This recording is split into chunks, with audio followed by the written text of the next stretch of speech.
그래서 우리 말씀으로 이 3일 저녁에 공부하면서 삶 공부를 하고 있는데요. 김형국 목사님이 쓰신 제자 양육 교재가 있습니다.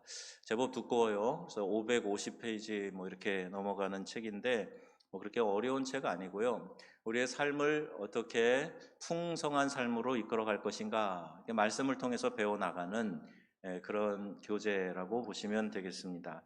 꾸준히 지금 27번째 시간에 왔는데 이제 좀 앞에 내용을 정리하는 이제 그런 시간이 오늘 될 것 같습니다. 이 저자가 처음 책 서문에 담고 있는 내용 가운데 이런 것이 있어요.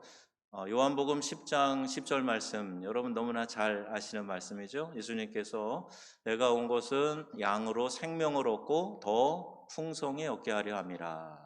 이 선한 목자 되신 예수님께서 이 땅에 오신 것은 양인 우리가 영생을 얻는 것뿐만이 아니라 이 땅을 사는 동안 풍성한 삶을 살게 하기 위해서 이 땅에 오셨다. 예수님이 분명하게 그렇게 선언하고 계신단 말입니다. 자, 그러면 예수님을 목자로 따르는 양된 우리가 그 말씀대로 구원을 얻었는데 그럼 지금 삶은 풍성함을 누리고 살아가고 있는가? 구원받은 것만으로 됐다. 이 삶은 거의 지옥 같아도 이를 악물고 살다가 언젠가 천국 가면 되는 것 아니냐. 혹시 이런 생각하고 계신 분 계실지 몰라요.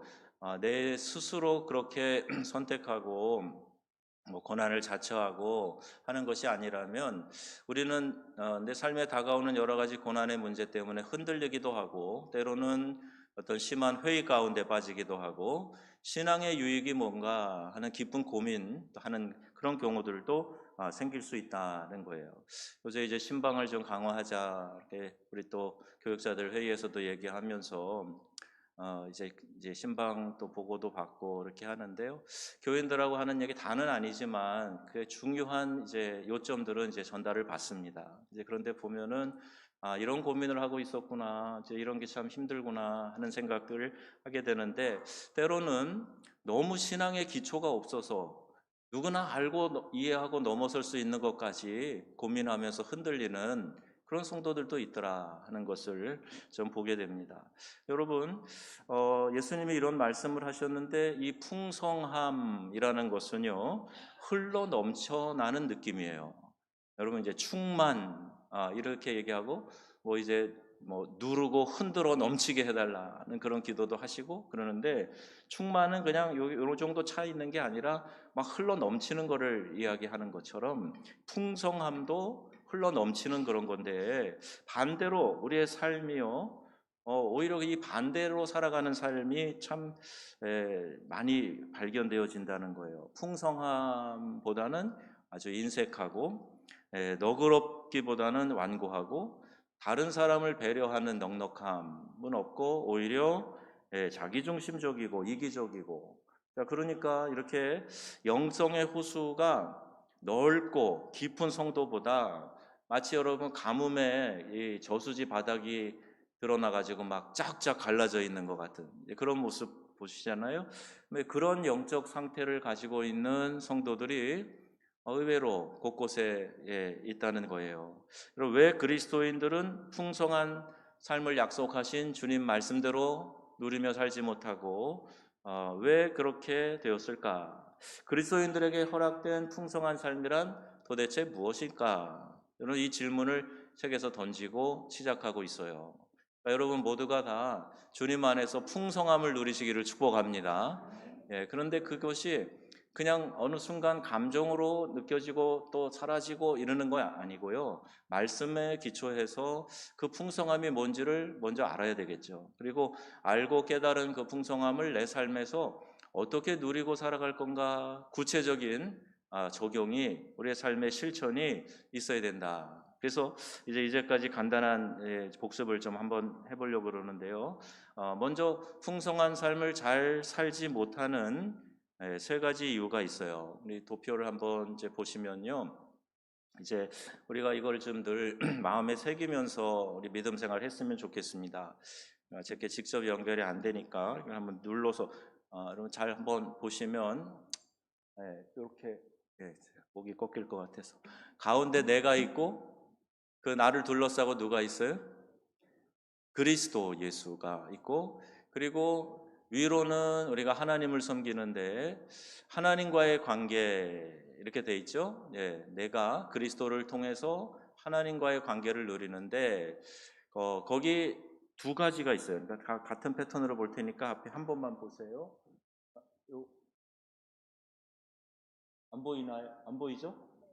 그럼 이거 슬퍼가고 그렇게 해서 하나님과의 관계에서 알아가기와 사랑하기. 그러니까 하나님에 대해서 내가 계속 알아가는 신앙생활을 해야 되고, 그리고 그 하나님을 사랑하는 것도 배우고 또 훈련해서 노력하면서 하나님 사랑을 유지해 갈 수 있어요. 이 하나님 사랑은 어느 한순간에 확 일어나는 감정, 그리고 확 닫혀지고 이런 거 아닙니다. 알면 알수록 이게 사랑이구나 하는 걸 더 깊이 깨닫고 느끼게 되기 때문에 하나님을 알아가는 게 참 중요해요. 이게 하나님과의 관계에서 두 가지, 알아가기와 사랑하기, 이 두 가지가 중요하다. 그리고 동시에 공동체 안에서 성도들과의 관계, 이게 참 중요합니다. 교회라고 하는 이 전체 공동체가 있고 기관이나 목장 같은 소그룹이 있고, 아무튼 이 교회 공동체 안에 뭐 두 가지가 필요할까요? 성도와의 관계에서 첫째는 형제 사랑, 두 번째는 섬김의 도, 이 두 가지를 우리가 그동안 쭉 배워오는 거예요. 교회 안에서 성도와의 관계가 중요하다. 특별히 형제 사랑하는 거, 그리고 서로 섬기는 거, 이게 중요하다 하는 것을 우리가 공동체에 대해서 할 때 배웠어요.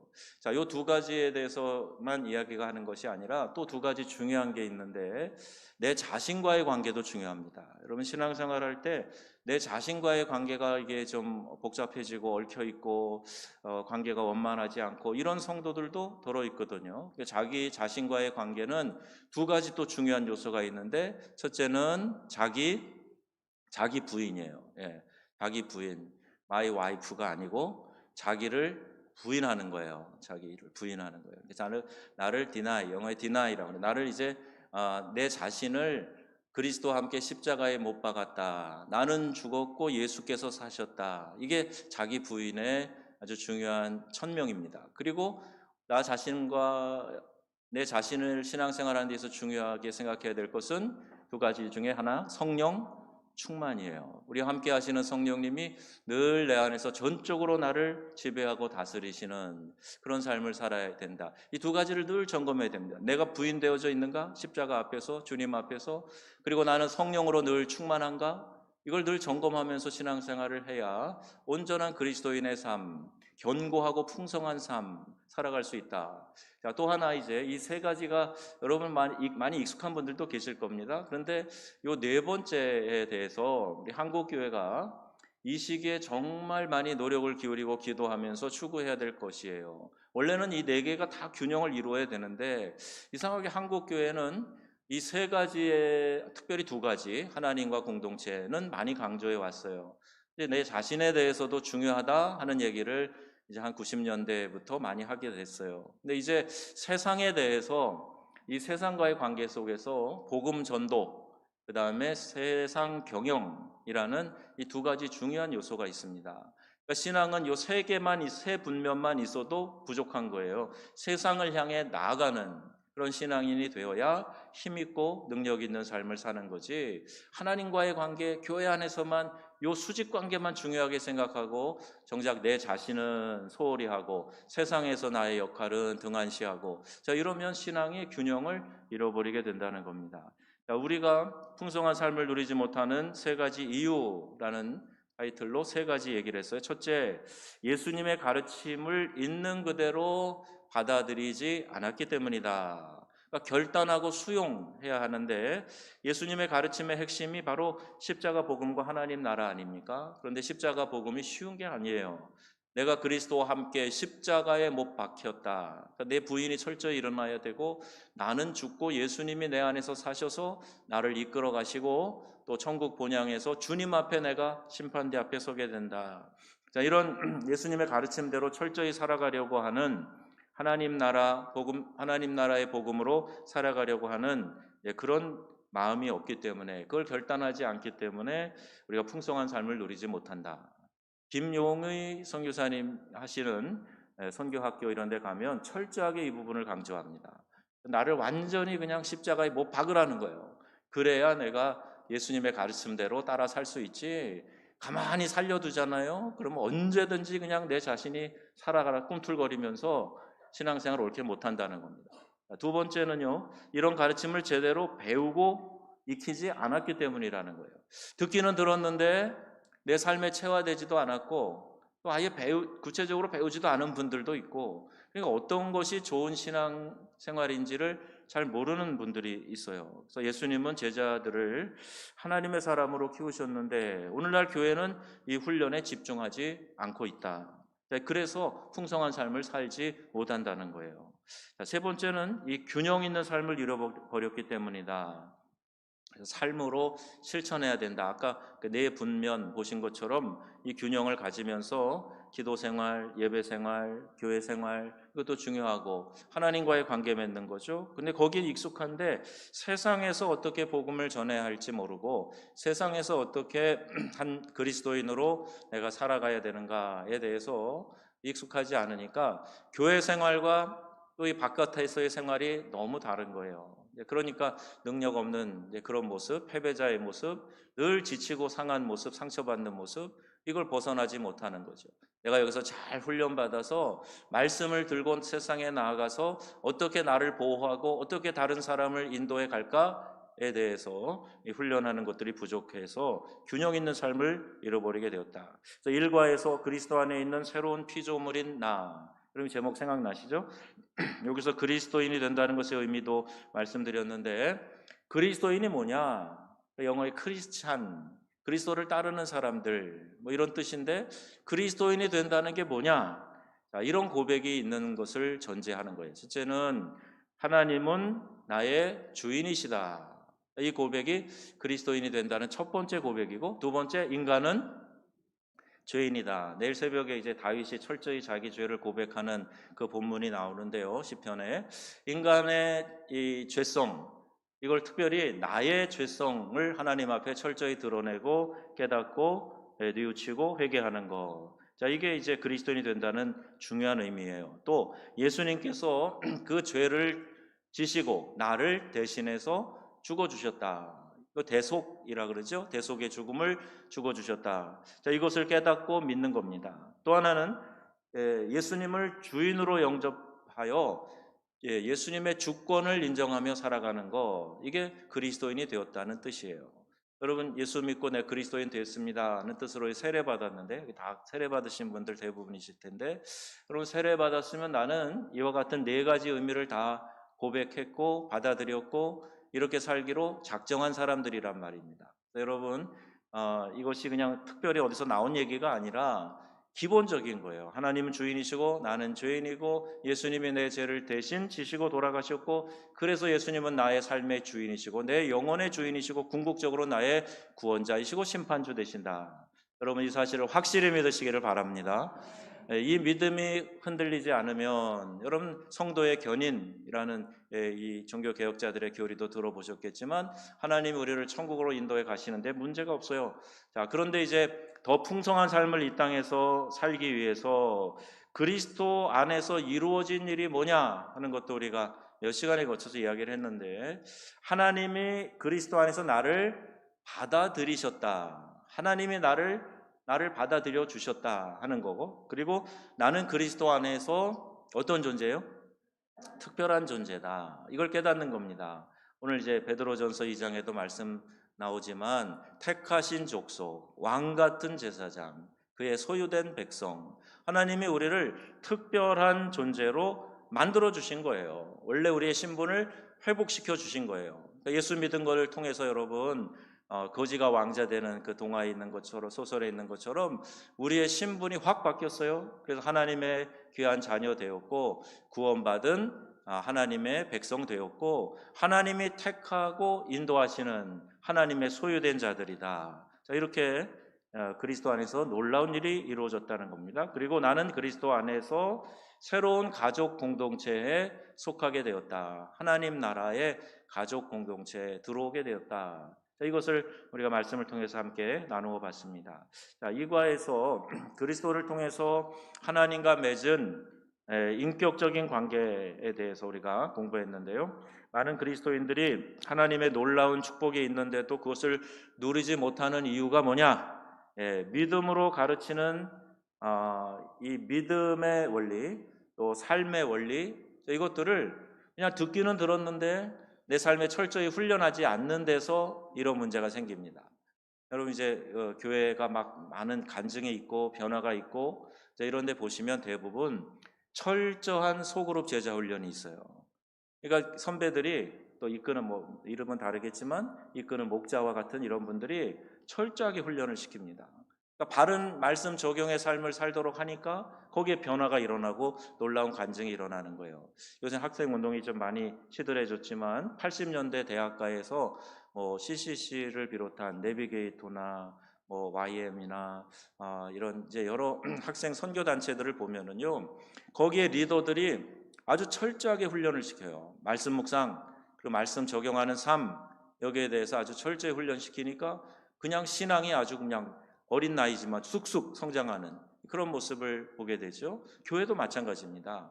누군가 나에게 말씀으로 양육을 해주고 내가 말씀대로 살고 있는가를 점검해주고 때로는 책망도 해주고 이끌어주기도 하고 격려도 해주고 이런 관계 속에서 믿음이 자라는 거지, 그냥 관상용 화초처럼 쳐다만 보고 있는다고 믿음이 자라지가 않아요. 여러분, 말씀을 놓고 그 말씀을 내 삶에 적용하여 사는데 처절한 씨름이 있어야 됩니다. 그냥 쉽게 되어지는 것이 아니기 때문에 그렇게 해서 성장하고 넘어서고 자라가고 뼈대가 견고해지고 그러는 거지, 여러분 구경하듯이 신앙생활하면요 절대로 자라지 못해요. 자, 이 그래서 풍성한 삶을 누리지 못한다 하는 거, 자, 이것을 우리가 좀 이해해야 되겠고요. 성도들이 반드시 믿어야 될 두 가지 사실, 히브리서에도 나오는 말씀을 우리가 함께 공부했는데, 첫째는 하나님이 계시다는 거예요. 여러분 이거 철저히 믿으시기 바랍니다. 어떤 때 보면요 하나님이 없는 것처럼 말하고 행동하는 경우도 있어요. 참 주의해야 됩니다. 하나님이 계시다 하는 것을 믿어야 되고, 또한 두 번째 뭐라고 히브리서에 말씀하죠? 자기를 찾는 사람에게 구원도 베푸시지만 또 뭘 주세요? 상 주시는 분임을 믿어야 할지니라. 여러분, 하나님은 반드시 우리를 나중에 심판대 앞에 설 때에 구원해서 천국으로 입성도 시켜주시지만 우리의 행위대로 심판하시고 상 주시는 분이시다는 걸 꼭 기억하시길 바랍니다. 이 땅에서 다 나타나지 않는다고 끝나는 게 아니에요. 영원한 하나님 나라에서 그때가 끝나는 날이다. 그날을 기억하시면서 주님 앞에 설 때 내가 어떤 모습이 될 것인가, 그걸 늘 생각하며 믿음 생활 해나가야 우리 안에 풍성한 삶을 누릴 수 있게 된다. 또 하나는 자녀의 특권을 누리게 하는 이 보물단지가 있는데 그게 뭐냐? 그게 성경이라는 말이에요. 이 하나님의 말씀을 들고 주야로 묵상하며 기록된 말씀을 지켜 행하라. 그리하면 내가 어디로 가든지 형통하리라. 성경은 이런 말씀을 하고 있어요. 여러분, 성경 말씀은 그리스도인에게 이렇게 얽어매기 위한 어떤 우리의 족쇄가 아니고요, 우리가 하나님 나라의 풍성함을 누리도록 인도해가는 보물지도란 말이에요. 이거 탁 덮어놓고 읽지도 않고 묵상도 안 하고 적용도 안 하고 그리고 신앙생활하면 여러분 우리의 신앙이요 헛다리 짚는 경우가 많이 생겨요. 가다가 실족할 때가 참 많이 생기게 됩니다. 믿음이 견고하려면 이 성경이 나의 보물지도구나, 보물단지구나 하는 것을 알아서 말씀 사랑하고 이 말씀을 우리가 영적 보고로 알아서 말씀에 있는 보물을 캐내는 그런 삶을 살아가야 된다 하는 겁니다. 여러분, 말씀을 더 많이 사모하시고요, 말씀에 기록된 대로 실천하면서 발견하는 귀한 능력, 말씀의 능력, 여러분 모두가 다 체험하실 수 있기를 바랍니다. 하나님의 말씀은 능력이 있다. 살았고 능력이 있어요. 그 비유하기를 좌우의 날이선 어떤 검보다 예리해서 우리의 관절, 심령, 골수 찔러 쪼개기까지 한다 이렇게 말씀하는 거예요. 옛날에는 말씀을 잘 쪼갠다 이런 표현을 했어요. 근데 그 말씀의 능력은요, 누가 말씀을 잘 전하는 데서 아주 논리적인 말씀, 감동적인 말씀, 거기에서 능력이 있는 게 아니고요, 그 말씀이 내 안에 들어와서 내가 그 말씀대로 살아가는데 능력이 나타난다는 겁니다. 아무리 좋은 말씀이라도 내가 적용하고 실천하지 않으면 나에게는 능력이 아니에요. 내 귀는 즐겁게 할 수 있고 내 심령에는 어떤 감동이 순간 임할 수 있지만 내 삶에는 전혀 능력이 되지 않는다는 겁니다. 여러분, 말씀이 능력이 되는 삶을 사시기 바랍니다. 그러려면 말씀을 사랑해야 되겠죠. 그리고 말씀에 기록된 것은 내가 반드시 지킨다. 그런 결단이 꼭 필요하다는 겁니다. 하나님 사랑은 어떻게 표현하는가? 자, 사랑으로 드리는 예배, 사랑으로 드리는 기도, 그리고 사랑으로 하는 순종에 대한 말씀을 드렸어요. 하나님 사랑하면 예배 드리게 되어 있습니다. 예배 안 드릴 수많은 이유를 대는 근본적인 원인은 뭐냐? 하나님에 대한 사랑이 식어졌기 때문이에요. 많은 핑계가 필요한 게 아니고요. 내가 하나님에 대한 사랑이 회복되게 하여 주옵소서. 그 기도를 드리고 하나님 사랑을 내가 우리의 심령 가운데 가득히 하게 되면요, 예배는 자연스럽게 드려지고 기도도 하나님 사랑하는 마음 때문에 저절로 내 입이 열려지고 하나님과 대화하고 싶어지고 그 기도가 되는 거예요. 순종, 말할 것도 없어요. 사랑하면 순종하게 돼 있습니다. 사랑하지 않고 존경하지 않으면 절대 말 안 들어요. 그런데 사랑하면 존경하고 또 순종하고 하는 게 자연스럽게 나타난다. 그래서 여러분, 하나님 사랑은 이렇게 예배, 기도, 순종으로 드러난다는 사실 기억하셔서 내 안에 하나님의 사랑이 늘 충만하기 위하여서 관심을 가지시고 여러분 더 주님 사랑하는 우리의 믿음의 권속들 되시기를 바랍니다. 기도는 하나님께 우리가 인격적으로 나아가서 우리의 사정을 아뢰고 하나님 은혜를 구하는 거죠. 우리가 어릴수록 그리고 세상에 속할수록 하나님 뜻에 맞는 기도보다는 하나님의 뜻과는 먼 자기 욕심으로 그렇게 기도하기가 쉬워요. 그러나 하나님을 알아가면서 하는 그 기도는요, 점점 우리를 성숙한 기도로 이끌어갑니다. 그래서 주님께서 말씀하신 우리 먼저 그의 나라와 의를 구하라 하는 게 뭔지 깨달아지는 거예요. 그리고 하나님이 내 삶 속에 필요한 것들을 알아서 채워주시는 것들을 놀랍게 경험하게 됩니다. 여러분, 그게 기도의 신비고 기도의 멋이잖아요. 맛이고. 그러니까 여러분, 그 기도를 드리기 위해서 우리 하나님 앞에 더 사랑하는 마음으로 기도의 자리 잘 지켜보세요. 그럼 하나님께서 이 기도를 통한 능력을 여러분 가운데 반드시 나타내 보여주실 것을 믿습니다. 모든 축복이 하나님께서 주신 선물이라면 하나님은 이 모든 것을 주시는 그 대상이시죠. 원천이시죠. 그러니까 하나님 한 분만으로 우리가 감사하고 만족하며 살아갈 수 있다. 하나님을 받아들이는 것, 이게 바로 믿음이에요. 북한 땅에서 가끔 이제 철저한 이 고통 중에서 고난 가운데 믿음 생활하는 분들의 얘기가 가끔씩 귀한 놀라운 간증으로 들려지고는 합니다. 근데 여러분, 어떤 극한 상황에서만 그런 게 아니라요, 오늘 우리도 그런 잠재력을 가지고 있어요. 여러분 안에 그 믿음의 심지가 얼마나 견고히 서가고 있는가를 늘 점검해 보시고요. 환난과 핍박이 있을 때, 삶의 어려움이 찾아올 때, 야, 잘 됐다.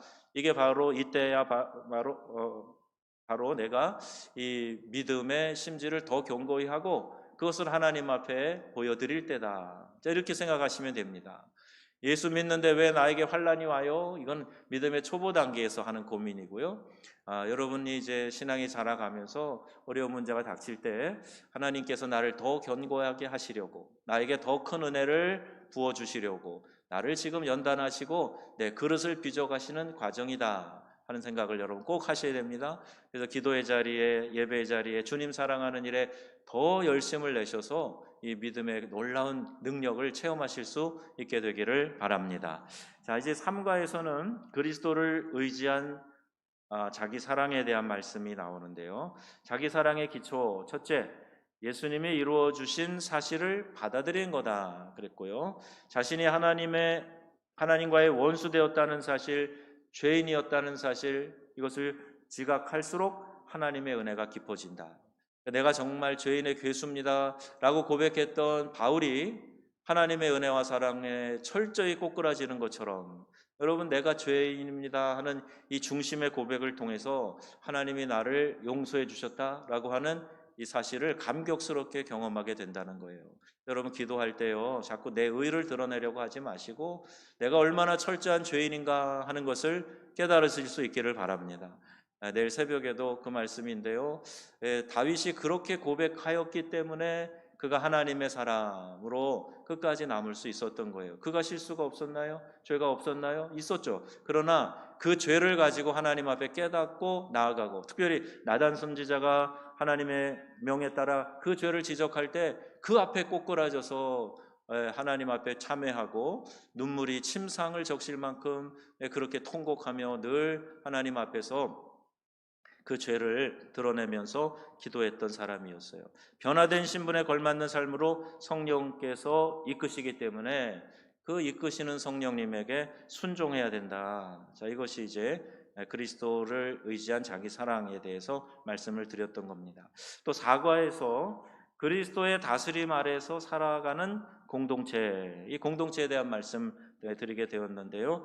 공동체의 삶의 원리는 섬김의 도, 또 서로 복종하는 삶, 용서와 용납, 또 은사로 공동체를 세우기. 자, 이런 말씀을 우리가 함께 들었습니다. 타이틀만 들어도 생각나시죠?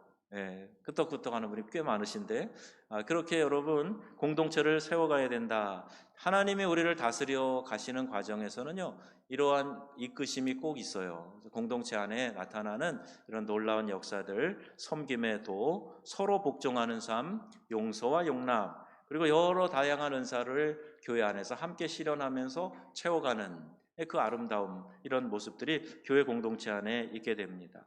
그리스도의 사랑을 입은 사람들이 살아가면서 꼭 기억해야 될 몇 단어가 있는데, 두 가지, 영어 F로 시작되는 단어 소개했는데, 그게 뭐냐?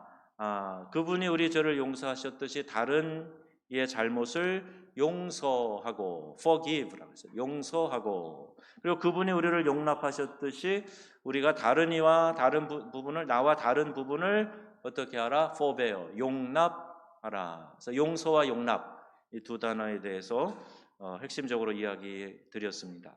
자, 그리고 더 나아가서 우리가 그리스도의 몸에 속해서 공동체를 세워가려면 서로 사랑하고 섬기고 용서하고 용납할 뿐 아니라 자신의 은사를 통해서 공동체를 세워 나가야 한다. 이런 말씀도 드렸어요. 우리 사역훈련 중에 있는데 이렇게 보면 한 10여 명 이제 함께 공부하고 있는데 다 은사들이 달라요. 그리고 좀 나누다 보면 이런 은사도 있고 이런 은사도 있구나 하는 것이 느껴지고요. 그 다양한 다른 은사들이 서로 조화를 이룰 때 공동체가 더 풍성해지는 거죠. 여러분도 다 은사가 다른데 나와 다른 사람들에 대해서 비난 정죄하지 마세요. 그분은 그 사람 나름대로 하나님과의 관계 속에서 가지고 있는 은사들이 있을 테니까 그 은사가 잘 활용되도록 여러분이 기도해 주시고 또 그렇게 함께 배려해 주고 또 오랫동안 기다려주는 거예요. forbear, 용납하면서 기다려주는 거예요. 그러면 그 공동체가 성숙한 공동체인 것이죠.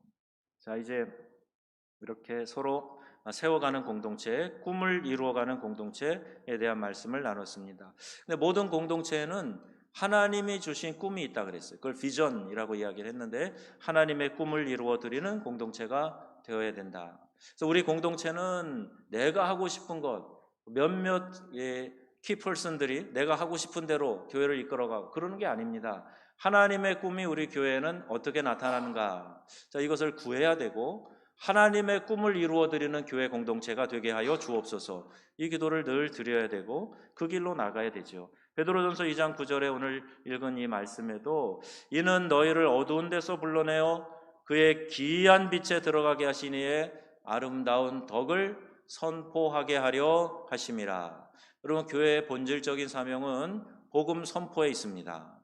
강단에서도 복음이 선포되지만 여러분들의 삶의 현장에서 복음이 선포되고 증거되는, 보여지는 복음으로 살아가는 그런 사람들이 되어야 된다. 자, 이거 많이 강조하고 있어요. 자, 여러분, 말씀을 배우고 교회에서 은혜 받고 신앙생활하는 모든 것의 결론은 세상에서 나타나야 됩니다. 세상에서 복음 전하는 자로, 그리스도인으로 그렇게 살아가는 멋진 모습이 드러나야 된다. 그걸 잘할 수 있도록 교회에서 여러분을 강화시켜주고 훈련하고 또 말씀으로 먹여서 그 영의 양식을 가지고 살아가도록 돕는 거예요. 하나님이 우리를 이렇게 여겨주신 뜻이 어디에 있는가? 그게 아름다운 덕을 선포하게 하려 합니다. 왕같은 제사장, 소유된 백성, 거룩한 민족, 택함 받은 족속 삼아주신 것은 이렇게 아름다운 덕을 선포하라고 삼아주셨다는 겁니다. 여러분, 복음 전도는 선택이 아니라 필수다. 우리의 사명이다 하는 사실 여러분 꼭 기억하시고 그 목적을 잘 이루어 가도록 기도하는 성도님들 되시기를 바랍니다. 제가 확언하건대요. 전도하기 위해서 막 열심을 내고 깨어있는 분들은요. 하나님이 책임져 주셔요. 그 삶을 책임져 주시고 그렇게 깨어있는 구령의 열정으로 깨어있는 교회 하나님이 책임져 주십니다. 그 사명을 감당하지 않을 때 오히려 교회 안에 다른 혼란과 어려운 문제들이 생겨요. 근데 그 사명에 깨어 있으면 하나님 든든히 붙들어 주시는 것을 우리가 경험하게 돼요. 그러니까 여러분도 삶 가운데 그와 같은 은혜를 체험할 수 있는 성도님 되시기를 바랍니다. 이 교회 공동체의 일반적인 부르심이에요. 전도와 선교, 지역 봉사, 또 우리도 여러 다른 전문 구제단체, 선교단체들과 함께 도우면서 일을 하고 있어요. 교육기관들도 돕고 이런 단체들도 돕고 또 직접 또 교단 본부를 통해서 또는 직접 선교회를 통해서 이렇게 곳곳에 선교사님들 또 기관들 이렇게 사역을 돕고 있어요. 주보에 이렇게 이름이 적혀 있는 것은 이게 과시용이 아니에요. 여러분들이 보고 구체적으로 기도하시라는 겁니다. 그리고 목장에 이렇게 분배되어 있는 선교사님들을 위해서 여러분 정말 책임지고 기도하셔야 돼요. 선교 편지도 좀 열람하시면서 기도하고 그리고 그분들이 또 혹시 교회에 오시게 되면 만나서 교제도 하고 그러면서 우리의 선교의 지경, 기도의 지경을 넓혀 나가야 된다. 요새 이제 미자립 교회를 돕는 이 목자 재단도 우리가 후원하고 있는데요. 어려운 교회들 이렇게 리모델링도 해주고 정말 그분들이요. 어떤 그 사역에 대한 이 열정을 잃어버리고 그냥 힘겹게 살아가는 그런 사역자들이 참 많더라고요. 엊그제도 저쪽 신안 쪽에서 목회하시는 목사님 그쪽 지방의 지방회장이신데 만났어요. 저쪽 전남 동서 지방 뭐 이렇게 광주 동서 지방 이렇게 남쪽으로 내려가면 지방에도 크지 않을 뿐더러 교회들 작은 교회들이 참 많아요.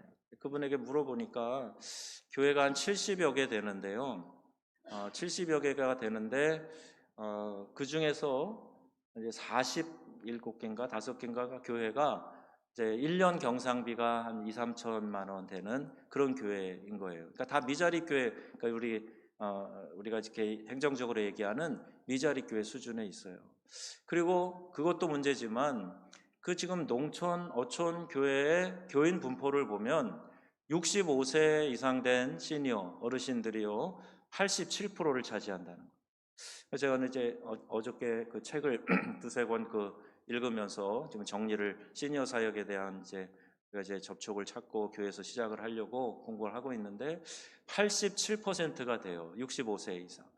그러니 지금 뭐 교회가 더 주력하고 해야 될 일이 사실은 연세 들어가시는 분들, 젊은 사람들은 오히려 더 교회에 지금 남아있지 않는 그런 상황이 되어버렸고 기존의 신자들은 계속 나이가 들어가는 그런 상황에 있어요. 얼마나 힘겹고 어렵겠습니까?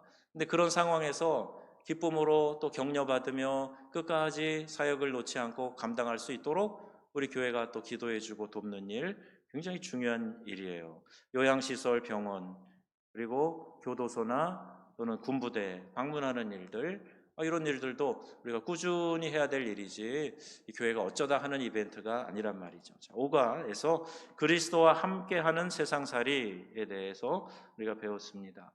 자, 다시 한번 이번에 다이어그램 도표를 한번 띄워보시면 하나님의 다스림을 드러내는 복음전도 이렇게 하고 하나님의 다스림을 드러내는 이 세상 경영에 대해서 이제 성경 말씀 이제 계속 우리가 함께 나눴는데요. 자, 가운데는 여전히 내가 있고, 그 다음에 그 중심 안에 그리스도가 나를 감싸고 있고, 하나님, 공동체, 나 자신과 세상. 이 관계를 여러분 잘 염두에 두시면서 내가 균형을 이루는 신앙생활을 하고 있는가? 나 자신에 대한 내 생각이 건강한가? 여러분 이걸 꼭 체크해 보셔야 됩니다. 하나님과의 관계에 있어서도 여러분 바라보시면서 하나님 알아가기, 하나님 사랑하기, 내가 여기에 좀 균형을 잘 갖고 있는가? 나 자신을 부인하고 성령 충만한 삶을 살기 위해서 늘 노력하고 있는가? 또 성도와의 관계가 어그러지지 않고 혹은 내가 스스로 관계를 차단하지 않고 형제 사랑 열심히 또 섬김의 도 잘 실천하고 있는가? 세상에서 복음 전도 명령과 또 세상 경영을 잘 하고 있는가? 이 균형을 여러분들 놓치지 마시고 공동체 안에서 주신 말씀대로 살아가게 되면 여러분 삶에 영적인 균형이 생기고 또 풍성한 삶을 누리는 그런 삶을 살게 될 것이다. 오늘 이렇게 정리를 합니다. 여러분 우리 모두가 말씀 잘 배우고 영적인 삶의 기초를 든든하게 여러분 실천하셔서 주님이 원하시는 풍성한 삶을 누리는 성도님들이 다 되시기를 바랍니다. 여러분 이게 말씀을 통해서 우리가 균형 잡아야 될 이유예요. 운동이든지 어떤 스포츠 같은 거 잘못 배우면요, 내 그 좀 잘못된 습관들, 버릇들, 몸의 자세들 이런 거 고치는 게 참 힘들다 그래요. 그러니까 여러분 내가 신앙생활 하는 데 있어서도 혹이나 그릇된 자세들이 되어 있으면 과감하게 여러분 고쳐야 됩니다. 어제 어느 분하고 이렇게 같이 얘기를 나누면서 그런 얘기를 했어요. 이제 우리 교회도 이제 내년에 이제 올해 이렇게 기도하고 준비하면서 내년에 많은 것들을 좀 새롭게 해보려고 한다는 얘기를 서로 나누게 됐습니다. 왜냐하면 그게 이 시대의 교회가 새롭게 도약할 수 있는 유일한 길이라 생각을 해요. 기존의 전통 하던 일들이기 때문에 변할 수 없다. 이런 것들 다 내려놓고 모 기업의 회장님 얘기하신 것처럼 다 바꾸자는 거예요. 다 바꾸자. 한번 바꿔보자. 새롭게 해보자. 분명히 이 시대에 더 맞는 게 있고 더 좋은 게 있을 거니까 한번 새롭게 해보자. 안 했던 거니까 하지 말자가 아니라 안 했으니까 한번 새롭게 해보자. 그리고 또 좀 방향 수정, 궤도 수정 가능한 거니까 자 이렇게 한번 도입해보자. 자 이런 이야기도 좀 함께 나누게 됐어요. 여러분 신앙생활이 고정화되시면 안 됩니다. 신앙이 경화되면요 그때부터는 자꾸 기울어지게 되고 무거워서 전진을 못하게 됩니다. 여러분 신앙을 항상 유연하게 그 말씀 따라서 나를 잘 변화시켜가는 그런 유연한 신자가 되어야 된다 이렇게 말씀드렸는데 오늘 여러분 이 말씀 기억하시면서 신앙의 균형을 잘 이루어가는 우리 복된 성도님들 다 되시기를 주님의 이름으로 축원합니다. 아멘.